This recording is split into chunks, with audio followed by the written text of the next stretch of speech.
एक कथा सुना है। रामेश्वरम अपने सोमनाथ में जब राम कथा हुई थी, क्योंकि सूर्य नारायण भगवान का प्रसंग आया इसलिए हम सुना दे रहे हैं।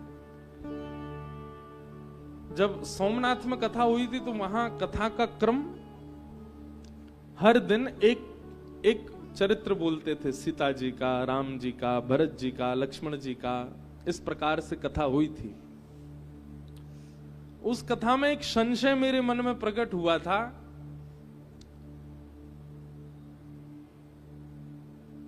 कि हनुमान जी इतने दिनों तक सुग्रीव के पास क्यों रहे। सुग्रीव में ऐसी क्या विशेषता है जिसके कारण हनुमान जी उसके संग रह रहे हैं? उसके पीछे कारण क्या था? कहीं ना कहीं देखो, सुग्रीव जी भगवान के मित्र हैं और ऐसा प्रसंग आता है, संत जन सुनाते हैं कि प्रभु श्री राम ने जब अवध वापस आने के बाद अश्वमेध यज्ञ किया तो अश्वमेध यज्ञ में सबको निमंत्रण भेजा, लेकिन सुग्रीव को और विभीषण को निमंत्रण देने भगवान श्री राम स्वयं गए। मतलब दोबारा आए भगवान। कथा ऐसी है कि भरत जी से भगवान ने जब लिस्ट मांगी कि भाई किस किस को निमंत्रण दे रहे हो, तो सबका बताया। बोले इनके यहाँ लक्ष्मण को भेजो, यहाँ भरत जी को भेज दो, यहाँ शत्रुघ्न जी चले जाएंगे, यहाँ आदि आदि चले जाएंगे। लेकिन दो नामों पर भगवान ने किसी को संकेत नहीं किया, विभीषण और सुग्रीव। भरत जी ने पूछा, भगवान विभीषण और सुग्रीव के पास कौन जाएगा? भगवान बोले हमारे मित्र हैं, इनके पास हम जाएंगे। तो भरत जी इतने खुश हुए, बोले भगवान लक्ष्मण तो सब जगह हो आए हैं, कृपा कर दीजिए अब की बार हमको ले चलिएगा साथ में, हम भी दर्शन कर आएंगे लंका का, हम भी दर्शन कर आएंगे सेतु का। भगवान बोले ठीक है। तो सुग्रीव जी को निमंत्रण देने प्रभु श्री राम पुनः पधारे किष्किंधा और आकर के सुग्रीव जी को निमंत्रण दिया कि हमारा अश्वमेध यज्ञ आपको आना है, और ये हमारे अनुज भ्राता हैं, इनका नाम भरत है। तो सुग्रीव जी और भरत जी का मिलन हुआ। उसके बाद भगवान जब लंका गए तो लंका में ठाकुर जी का स्वागत, यहीं से रामेश्वर भगवान को प्रणाम किया, भरत जी से जल चढ़वाया और प्रणाम करके ठाकुर जी फिर सेतु पर होकर के भरत जी को लेकर के गए। साथ में और भी कई लोग रहे होंगे, पर भरत जी को सब जगह का अनुभव कराया। सेतु देख करके भरत जी इतने भाव विह्वल हो गए और बार बार स्वयं को कोसने लगे, मैंने कोई अपराध किया होगा जो राम जी के साथ मैं वनवास में नहीं था।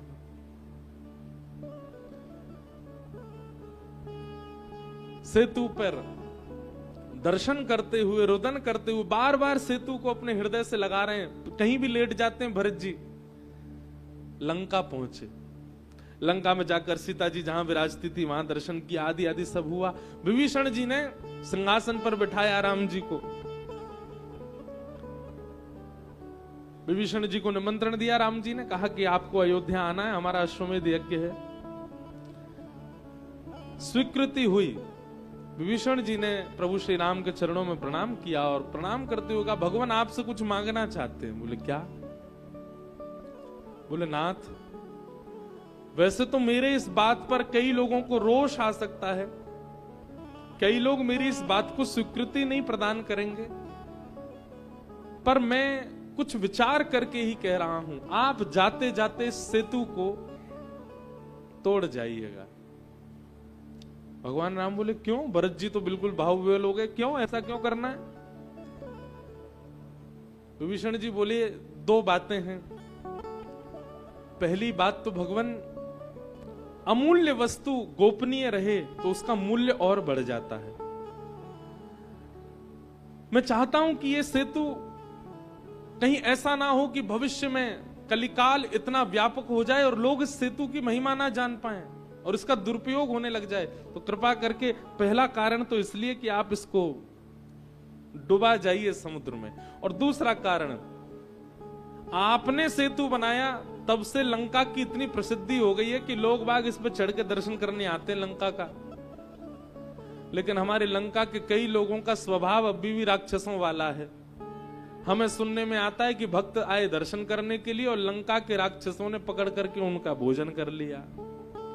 लोग बाग यहां आते हैं और लंका के ये कुछ राक्षस हैं, उनको पा लेते हैं प्रसाद बना के। भगवान, इसलिए हम चाहते हैं कि आप इसको भूमिगत कर दीजिए, समुद्रगत कर दीजिए। तो प्रभु श्री राम ने विभीषण जी की बात को माना और बाण निकाल करके एक संधान किया, 3 टुकड़ों में राम सेतु को विभाजित करके समुद्रगत कर दिया।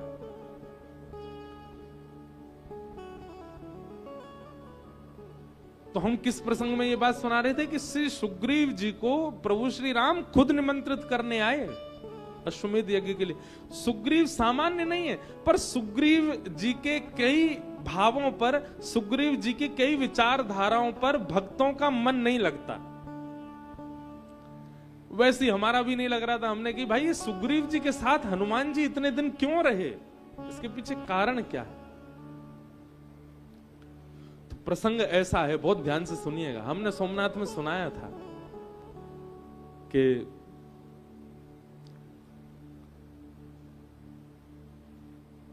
सूर्य नारायण भगवान को गुरु मान करके जब हनुमान जी उनसे शिक्षा ग्रहण कर रहे थे, तो संपूर्ण शिक्षा ग्रहण करने के बाद हनुमान जी ने चरणों में प्रणाम करके कहा, गुरुदेव वैसे तो मेरे पास कुछ है नहीं देने को, पर आप कृपा करके बताएं कि मैं दक्षिणा में आपको क्या प्रदान करूं।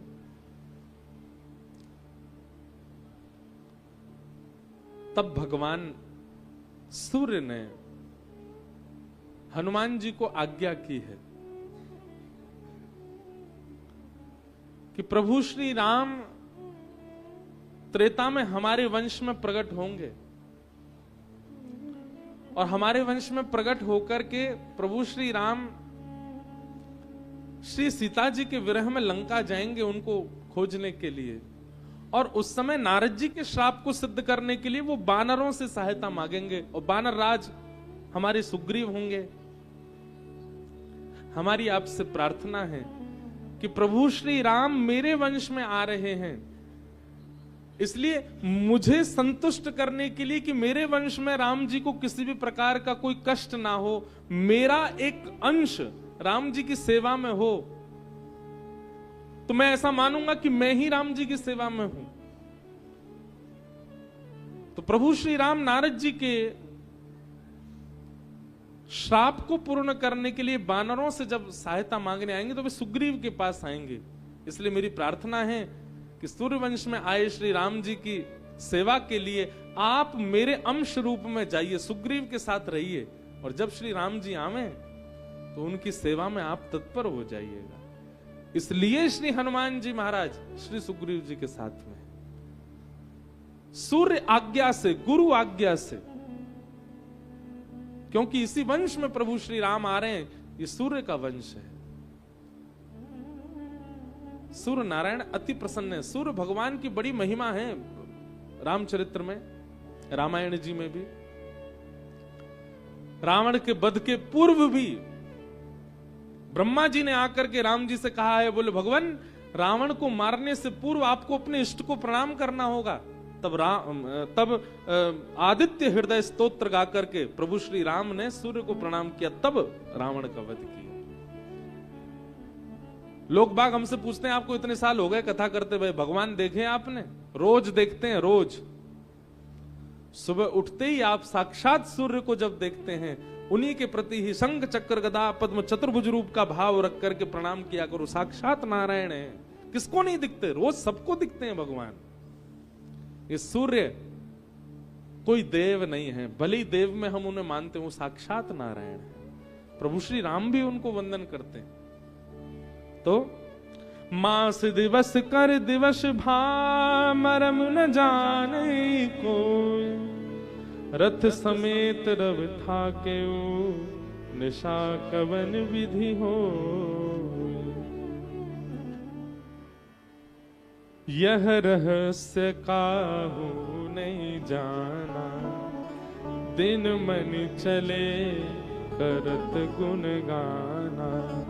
देखी महोत्सव सुर मुनि नागा, चले भवन वर्णन नत निज भागा। ये भेद कोई नहीं जान पाया कि श्री सूर्य नारायण भगवान इतने दिनों से खड़े कैसे हैं। इस प्रकार यह शुभ चरित जान पे सोए, कृपा राम के जा पर हो।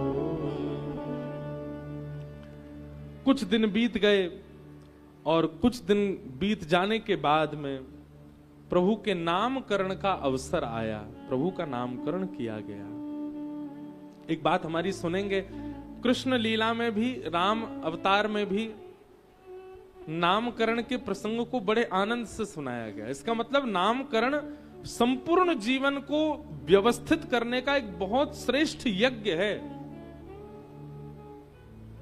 और ऐसा शास्त्रों ने नियम बताया कि गुरुजनों के द्वारा, विप्रदेवों के द्वारा, श्रेष्ठ विद्वानों के द्वारा ही नामकरण होना चाहिए। पर आजकल नामकरण कर रहे हैं, एक नए गुरुजी आए हैं दुनिया में, उनका नाम है गूगल गुरुजी। वही नामकरण कर रहे हैं बच्चों का। ब्राह्मण देवता बता देते हैं आपके बालक के ये अक्षर हैं, इन पे नाम रख लीजिए। पहले ऐसा होता था कि संतजन नाम बताते थे, पुरोहित नाम बताते थे, गुरुजन नाम बताते थे, फिर धीरे धीरे हुआ बुआ नाम बताने लगी, चाची नाम बताने लगी। आजकल सबके दिमाग फ्यूज हो गए, अब केवल गूगल जी बताते हैं। बुरा नहीं मानिएगा, हम सन्मुख आप हमको बताते तब हम कुछ नहीं कह सकते, पर कभी कभी लोग मिलते हैं, उनके बच्चों का नाम पूछो, आपका नाम क्या है? ऐसा नाम सुनाई देता है वो कहीं पढ़ा ही नहीं। आजकल तो ये भी पता नहीं चलता है कि ये इंडियन नाम है, मतलब हिंदुओं का नाम है कि मुस्लिम नाम है। ऐसे ऐसे तो नाम होते हैं बच्चों के। अब मैं एक आध नाम मेरे को आ तो रहे याद, लेकिन बोल दूंगा तो फिर जिन जिन के बेचारे बच्चे वो उदास हो जाएंगे, इसलिए हम बोल नहीं रहे।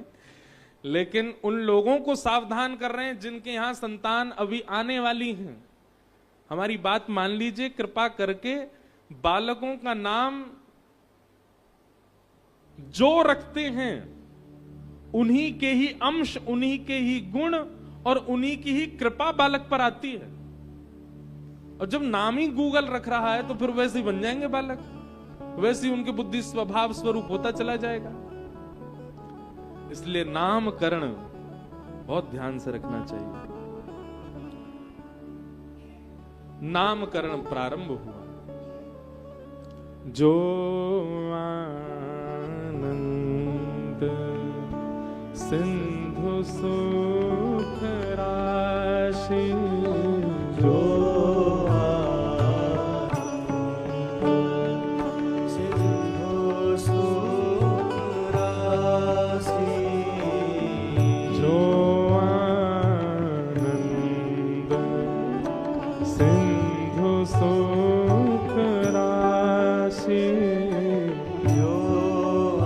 वशिष्ठ मुनि नामकरण कर रहे हैं चारों भाइयों का। सब लोग गाओ मेरे साथ।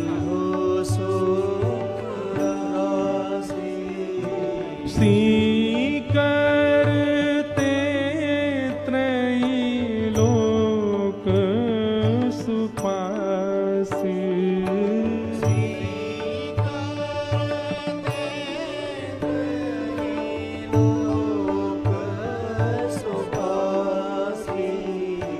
जो सुख धाम राम ऐस नामा,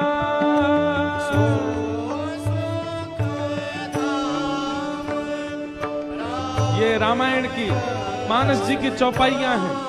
इनको गाने में कोई आपको कष्ट नहीं हो सकता, बल्कि आपकी वाणी पवित्र होगी। जिस राम नाम ने पूरे विश्व का उद्धार कर दिया है, उस नाम का पहला नामकरण अब हो रहा है। रामेश्वर भगवान निश्चित ही यहां बैठे होंगे, श्रवण करके आनंदित हो रहे होंगे। चूकिए मत, गाइए सब लोग। जो सुख धाम राम ऐस नामा,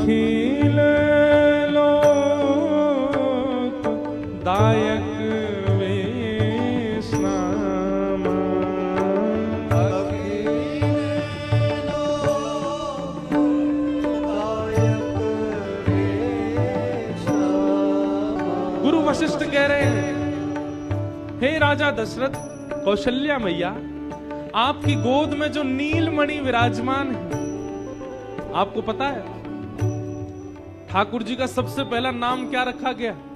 जैसे ही राम जी प्रकट हुए तो पूरी अयोध्या नगरी राम जी को जब तक नामकरण नहीं हुआ तब तक क्या कह के बुलाती है? दशरथ के नीलमणि, कौशल्या के नीलमणि, नीली नीली सी मणि है, ऐसे नीलमणि है। आपका ये बालक नीलमणि की भांति है, नीले समुद्र के भांति है। अब तो ठाकुर जी ऊपर ही देख रहे हैं और ऊपर देख करके मैया तो कह रहे मैया चंद्र खिलौना चाहिए मुंह को। मैया बोली लाला अब जी कहां से लेके आऊं तेरे काज, कहां से तोड़ के लाऊं तेरे काज? ठाकुर जी बोले मोए ना पता मैया कैसे लेके आ, मुंह को चंद्रमा चाहिए।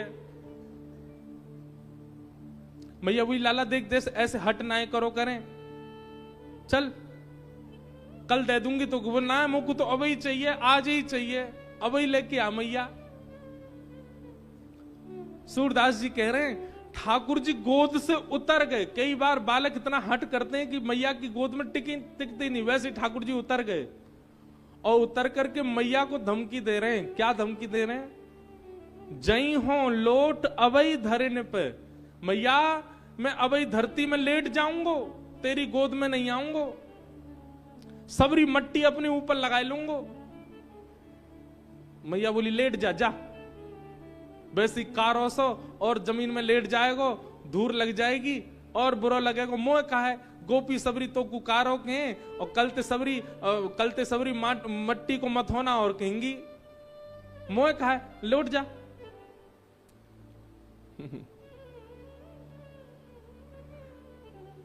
ठाकुर जी बोले मैया ना देगी चंद्रमा?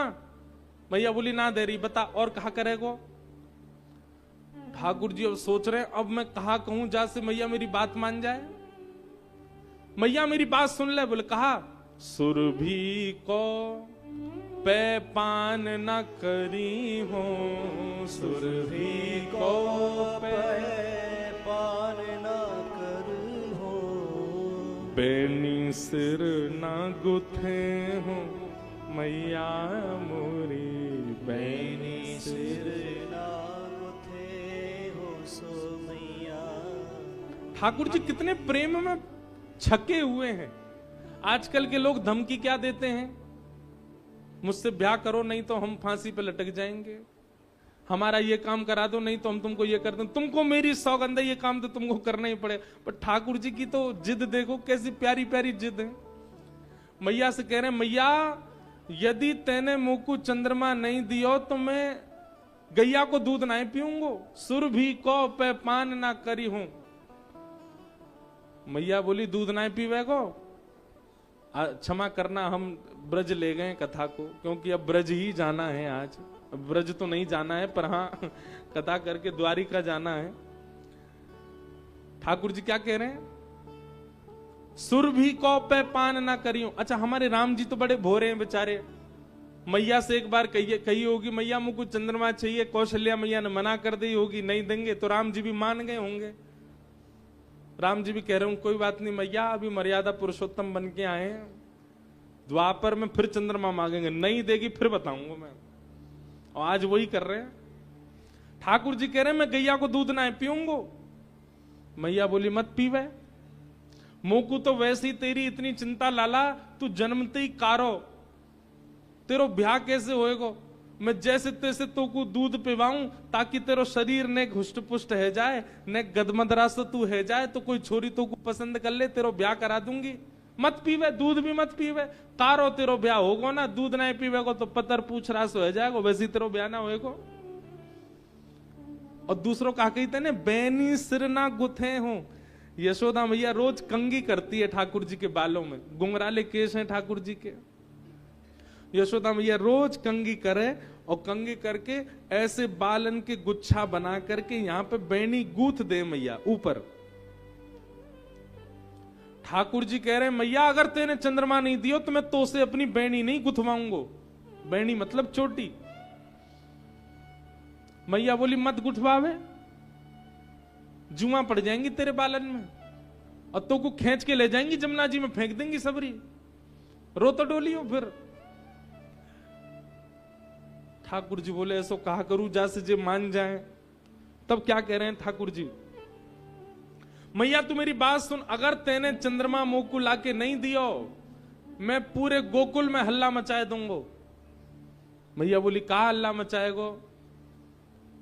हो तो सुत में नंद बाबा को, हो तो सुत में नंद बाबा को, तेरो सुत न कहे हो सुमैया मोरी, तेरो सुत न कहे हो सुमैया।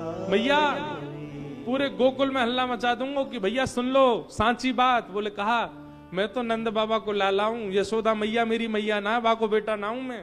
पूरे गोकुल में हल्ला कर दूंगा मैं। और कल को यदि मुझसे कोई ने कही यशोदा के लाला सुन, तो मैं सुनूंगा ही ना है।